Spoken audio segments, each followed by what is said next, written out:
விஜயண்ணா, தளபதி விஜயண்ணா, உன்னோட ரிசல்ட் எப்போ வரும் வரும் வரும்னு சொல்லிட்டு சாமி முன்னாடி நின்று முட்டி போட்டு வேண்டிட்டு இருந்தோம். சரியா? இப்போ வந்துட்டு நம்ம கோவையில வந்துட்டு நம்ம குட்டி சிறுமைக்கு வந்துட்டு அந்த துரோகி பண்ண துரோகத்துக்கு நீங்க என்ன கொடுக்க போறீங்க தண்டனை அப்படின்னு சொல்லிட்டு ஆவலோட நம்ம பொதுமக்கள் எல்லாருமே வெயிட் பண்ணி பார்த்துட்டு இருக்கோம்.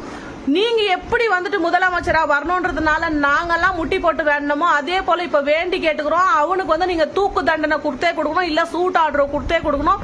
அதுவும் அவனுக்கு ஒரு நாளோ 2 நாளோ வயிற்றுக்கு சாப்பாடு கொடுக்க கூடாது, அவனுக்கு தண்ணி கொடுக்க கூடாது. இந்த மாதிரி துரோகிக்கு வந்துட்டு நிக்க வச்சு பொதுமக்கள் முன்னாடி நிக்க வச்சு சூட் பண்ணீங்கன்னா மட்டும்தான். அண்ணா உண்மையிலே சொல்றேன், நீங்க கெத்தா எங்களோட அண்ணன் அப்படின்னு சொல்லிட்டு நிரூபிக்கணும். அப்படின்னாக்கா அவனுக்கு வந்து நீங்க தூக்கு தண்டனை கொடுக்கணும் அண்ணா. மனசெல்லாம் படபடப்படான்னு இருக்கு, வீட்டுல ஒரு வேலை செய்ய முடியல, குப்பை தொட்டி மாதிரி இருக்கு வீடு.